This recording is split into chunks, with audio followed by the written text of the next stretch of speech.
I'm excited to be able to welcome on one of the top guys in 2022. Of course, one of the twins, and Ausar Thompson. What's going on, there, bro? What's up?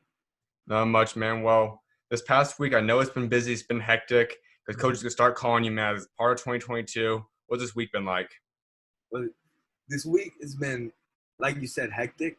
All these coaches come in. It's actually really cool because, like, I've never really experienced anything like that. And all of them talking to me, discussing their program to me and Ausar. It's just been a cool experience. And I know, like you said, I mean, it's hectic. It's also a blessing at the same time. Yep. I mean, it's almost like in a way, mini NBA free agency for you guys. I mean, coaches are calling nonstop. I Literally, mean, we know they could call at midnight. Was that the first call? yeah, at midnight. It was That's like all. 2 calls at midnight. It's cool. You almost feel like it almost feels like an NBA free agency. You almost feel like I don't know, like a celebrity. Mm-hmm.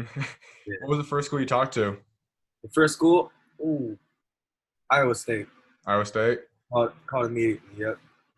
And I mean, we obviously know that you and your brother are both obviously highly recruited players. Almost all colleges want both you guys. Were you guys in the same room talking together, or how'd that kind of work? It was, it was kind of confusing because some wanted to like FaceTime and some were on the phone, so it's kind of hard to be with him talking to him at the same time. Mhm. So sometimes I just had to you know, listen, like peer and listen, but we were in the room at the same time, talking to them at the same time. That's awesome. And I mean, I know it's not the most common thing. We have seen it sometimes. Someone obviously in high school that's just obviously going on now is the Mobley brothers. We see a few others across the country. Having that bond with your brother, especially being a twin, what's that like? What's it like? It's always cool because I got somebody who's on the same page as me while I'm playing out there. So like all I have to do, some plays I just gotta look at him like look one way and he'll cut for alley oop or something. It's so Mm-hmm. super fun to have him on the court with me playing. And that's what some brothers and twins talk about. I mean, you guys have a special bond. I mean, no one can become legit blood brothers unless you guys obviously relate through blood. When you Yeah, guys are on the court, I mean, just talk about how you guys are able to find each other, just that brother feeling. you know, it's like some people will be like, I only pass to him, which is just not true. But it's just like I don't really even know. It's just like unconscious. Like I Mhm. see him, get it to him for a good look. He does the same for me. We're a good team to work together. And we clearly see, I mean, it does work out. You guys went 27 this past year, and as I said, both of you guys are heavily recruited players. Are you guys considered possibly a package deal? Do you guys want to play together at the next Yeah, level? package deal, definitely, no doubt. Maybe something could change, but I don't think so. hmm I mean, for you guys then, going to a system, obviously, what would that be like going to the next level and being able to play 1 to 4 years in college together? It would mean a lot to me because I've always wanted to play with him. I want to play with him for as long as I can, hmm because we don't know how long this will last. So I just want to keep playing with him as much as I possibly can. That's huge. And I mean, when we talk about your own recruiting process, when was your first offer? Take us to that day when you got the call that your very first offer was going to come in. Oh, it was actually a game we played St. Andrews, and Mhm. one of the kids at St. Andrews, his dad is the coach at FAU, Okay. and it was on my birth. It was the day after my birthday. hmm It made it so much cooler because I don't really celebrate my birthday like that, so it was like a birthday present for me. And I don't know, I was so excited because I was like, it was just the timing. Like, how would that happen right the day after my birthday? But it was cool. And you've got, I mean, calls from so many schools across the country this past week. I mean, just talking to these coaches, what are those conversations like? How do they go? So the coaches talked to us about like the program, about how they're recruiting us and how we're targets for them. hmm They tell us about the program, the coaches, who we're gonna be talking to, stuff. Pretty much, yeah, just that. I mean, some of those schools like Memphis, Baylor, DePaul, Virginia Tech, Vanderbilt, I mean, Iowa State, the list goes on and on. Are you starting to get kind of a sense for some schools that some you might like a little more than others? Not yet, hmm not yet because it just started happening. Yeah. I obviously keep in mind the schools who called us first, you know, Mhm. because that's really important to me. Who believed in us at the beginning. Yeah. And I'm sure you're starting to get a feel of like what the kind of personalities like as a coach. When you look at these coaches, talking to all of them, what do you like about what some of the personalities? What's your dream personality as for a coach to have? They're comfortable with me. You know, they can make jokes. I know some coaches like that right now. They can make jokes with me. You know, just a genuine person. You know? And with being a part of 2022, we know eventually the visits are going to start coming on. You take your officials, unofficials eventually. Once this stuff all opens up, I mean, are you starting to look at some schools and kind of decide what some of the schools you might want to go take visits to are? Oh yeah, of course. You know, one school that I would actually love to take a visit to is Howard. They just offered us to. It's Mm-hmm. HBCU, Iowa State. You feel me? I gotta know how that state is like. I've never been to Iowa. You know, almost thought it was Idaho for a second, but we're not even gonna talk about that. I want to visit as many schools as I possibly could. No, and I mean, you talked about that. I mean, obviously, Iowa State, some school states, I mean, some guys, they might not even want to necessarily go there, but it's just getting that opportunity to go travel to different states, meet new people, meet new places is really an awesome thing to be a part of a recruit. Exactly. That's exactly how it is. Like, And you did talk about Howard. I mean, obviously, going to a possible HBCU is something that a couple of guys have started to make the move towards that. It's becoming a lot more attractive right now. What would it be like? What would it mean to you to possibly go to one of those schools? you know, it's funny because my dad and my mom met at Howard, Okay. and all my aunts and uncles went to Howard too. Mm-hmm. I don't even think they know that. So it's just fun. They always joke around with me about that since I was little. Like, hey, go to Howard, something like that. So it actually means a lot that they came in and reached out to us and offered us because that's always in the back of my head. And with all the stuff going on in the world right now, I mean, that's part of the reason why I think it's a lot more attractive. And probably 4 or 5 months ago, guys were like, HBCUs obviously have meaning to it, but is that the best platform for you guys to go to? Now with all the stuff happening, you see more guys considering or even going to HBCUs. Yeah. Is it a lot more attractive possible destination now? Yeah, it is. It's always been attractive to me though. Mm-hmm. Ever since I was young, because my dad just HBCU, Howard, ever since I was little. That's awesome. And so, I mean, obviously HBCU is not a Power Five. So for you, does it necessarily, is there an impact of being a part of a Power Five, being in a mid-major? Is that having any kind of impact on your decision? No, no, it doesn't. No, it does. It's where I fit, where we fit. Mm-hmm. Yeah. That's huge because I think that's something that a lot of guys are realizing too. Year in, year out, guys like John Morant come out, guys like Brandon Clark, which originally wasn't at a big school. I mean, a lot of these guys keep coming in. You don't have to go to Power Five to make it to the next level. Yeah, that's true. And I also look up to guys like John Morant. Mm-hmm. So seeing what he could do, what all these other guys can do at not what you think like a big school, it like inspires me. And when you talk about you and your twin brother, you guys obviously have some examples. I mean, obviously we see the Lopez brothers, we see the Morse twins, we see guys like the Mobley brothers that just were in high school. When you guys look at all these siblings that play together, who's the kind of guy that you guys like look to that you guys kind of are your favorite duos in terms of brothers or twins? I gotta say, because I'm a big Kentucky fan. I've always been a Kentucky fan. I like the guards they produce. So the Harrison twins, even though they're actually they're getting in the NBA rotation, but I always like looked up to those guys. And plus, they're like the same height as me. So, gotcha. Yeah. And when you guys started playing together, you and your brother, I mean, when did that bond first start? When did you guys first start playing on the team together? I think the bond got strong because when we first actually started playing basketball, we were on two different teams. It was at like this boys and girls club. He was on the Clippers and I was on the Heat. Mm-hmm. They smacked us, but then when we actually got the chance to play, it was just like it was more fun that way. Mm-hmm. And I think that's how our bond got so good too. And you guys obviously prefer being together, but I'm sure you guys have played each other one-on-one a bunch of times before. How do those games go? I'm not.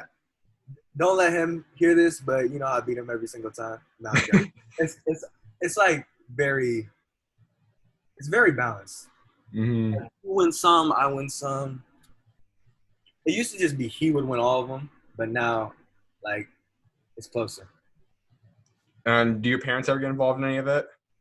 In the one-on-ones, my dad used to, but that boy's knees don't work no more. So So he's not really in it. Gotcha. And let's talk about this past season. It's your sophomore year. You really broke out. Like I said, 27 record. What's this year like? Take us through the course of the year. The, we were always confident that we could get to 20 wins because we hadn't done it in so long. Mm-hmm.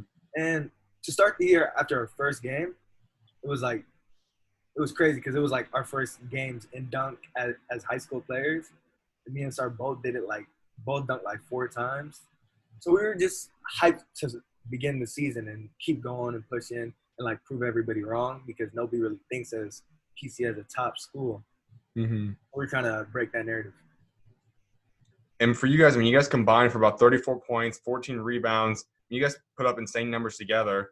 When you look at those numbers, and you now head into your upperclassmen years, your junior season, how do you guys want to grow on that? What do you guys want to do combined and individually for next year? I would say I'm trying to average about 20, and I know he's going to average probably like close to 20, like almost 5 maybe. I'm trying to get those rebounds up because I get a lot of rebounds, but I know I can get more. And max preps doesn't count that real amount of assists. You feel me? So I don't even know if I could get the assist up. And I'm just trying to become better overall, every aspect, shooting, feel me? Because I didn't make a lot of threes this year. I'm getting in the gym. I'm shooting a whole bunch, trying to just get better. So you say you're more the floor general in the family and your brother's more the scorer? Yeah. For sure. I got a funny story about that. So in middle school, he scored 52 points. I scored like 20, probably like 20 points. Mm-hmm. And this kid comes up to me. He's like, "Can I get your autograph?" And I was like, "Oh, of course." Then he's like, "Wait, what number are you?" And I was like, "I'm number 1." He was like, "Oh, no, I want number 2's autograph." So I just have to walk away from him. I feel like they don't – everybody's all on the scorers, you know. They got to give the playmaker some points. But he's a playmaker too. I'm not going to lie. Yeah. I mean, you guys are pretty identical in terms of twins. How many times did you guys get confused? You know, all the time. But he cut his hair off. Yeah. They still kind of do it. But I hate when people, like, do it on purpose. Like, they'll know it's me. Like, they'll know it's me. And they'll be like, "Ausar." I won't even answer you. I just ignore you. Mm-hmm. And I know there's some stories about some twins or identical brothers kind of switching stuff up, switching jerseys at practice or something. Have you guys ever tried pulling something to try confusing people? Yeah, when we had the same haircut in 8th grade, we had a trip to D.C. Mm-hmm. And everybody knew us by our shoes. I would wear shoes with black Nike straps, and he would wear some with white Nike straps. All we did was change our shoes. And everybody was confused. That's awesome. And I mean, you guys obviously going to create a lot more memories together, and being 2 top guys in the country, I'm sure there's already been a lot of prep schools, a lot of big schools starting to reach out to you guys about interest in going to a national schedule, prep schedule. Is this something that interests you guys? A prep school? No, because, you know, it would be cool to go to one. Mm-hmm. But at the same time, you see people like Zion Williamson stayed at Spartanburg. John Morant, I don't know what school he went to, but he stayed up there. Mm-hmm. Dudes like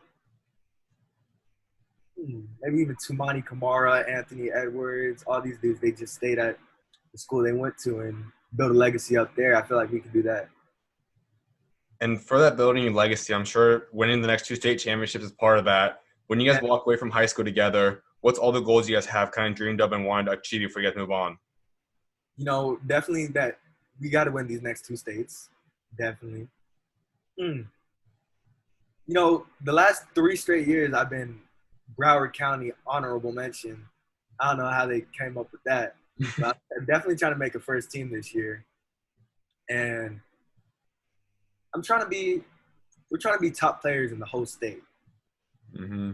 Like, I'm not sure Gatorade Player of the Year, but that's a goal. Yeah. Got to at least try. And I'm not sure. I don't think 2 brothers have ever been on the same McDonald's All-American team before. I know the Mobley brothers have been back-to-back years. I think they're the first to do that. But for you guys, if that's a possibility, be in the Jordan Brand Classic, be in the McDonald's All-American game, and be able to start or at least be on the same team or in the McDonald's All-American game together, what would that mean? That would mean a whole bunch. I've never even thought about that. But that would mean a lot. You know, I'm trying to get to that. Mm-hmm. We're both where we got enough attention to both be in a McDonald's All-American game because I can't think of any. Probably the Lopez brothers, but mm-hmm. that would mean a lot. That'd be so cool. No doubt. And for you, when did you guys start, or at least you personally, when did you first start kind of clicking that you realized you could become an elite player and you are an elite player? What? As soon as I started basketball, me and I started automatically pretty good at it. Like, we were football players, but when I thought I could be elite, my whole life, because this has been my dream my whole life. So, I don't know, I was always a little bit taller, more athletic than the kids. Definitely when I started playing AAU with, like, the Oakland Soldiers and stuff, and I was playing against, like, top, even though they were, we were all very young back then, top players, I was like, I can actually be really good at this. And for you, you're kind of a modern day point guard. I mean, you're a lot taller than the average point guard is. You're kind of growing into that taller role. We see guys like Shea Gilgeous-Alexander. We see the Ben Simmons to the extreme version of it. For you, who's some of the guys you kind of model your game after or look to kind of be like? Funny enough, Shea, De'Aaron Fox. I've always loved the way he played. LeBron and John.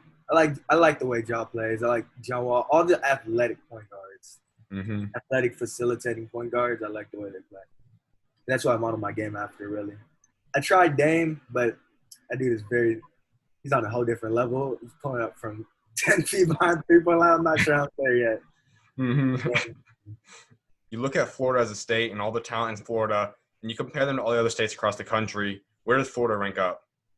Florida has to be top 3, because I'm actually from Cali, and Florida I would say might be in front of Cali. I'd say Florida's top 3, top tier, definitely. Who else in your top 3 you think? I hate playing New York kids. They're very scrappy and they're got so much handles, but I say Florida, Cali, maybe the DC area. Okay. Yeah. That's big time. Yeah. And for you and your brother, I'm sure you guys have dreamed of many goals, obviously playing the NBA and so on and so forth. But some guys obviously have goals off the court as well. Have you guys talked about what you guys want to do off the court sometime together? Off the court? Not really. If I wasn't a basketball player, I'd probably want to be involved in some basketball stuff, some sports stuff. Maybe like what Shaq's doing. Something like. But I haven't really thought about that too much. And my last thing before I let you go, man, is when you talk about your overall legacy, by the time you walk away from the game of basketball, what do you want that to be? What do you want to be remembered for what you did? I want to be remembered for being a great basketball player, the best that I could have been. A great person on and off the court. And, I'm trying to be the greatest, to be honest, if we got to keep it like that. But, yeah, that's what I want my legacy to be like, something like that. Will you and your brother become the greatest sibling duo of all time? Of course. Saying it right here, definitely. Absolutely, man. Well, I definitely appreciate you taking time to come on, my guy, and look forward to seeing what God's got in store for you guys next. Thank you. Thank you for having me. Of course, man. Y'all welcome on, bro. God bless. You too. Peace out, bro. See you, bro.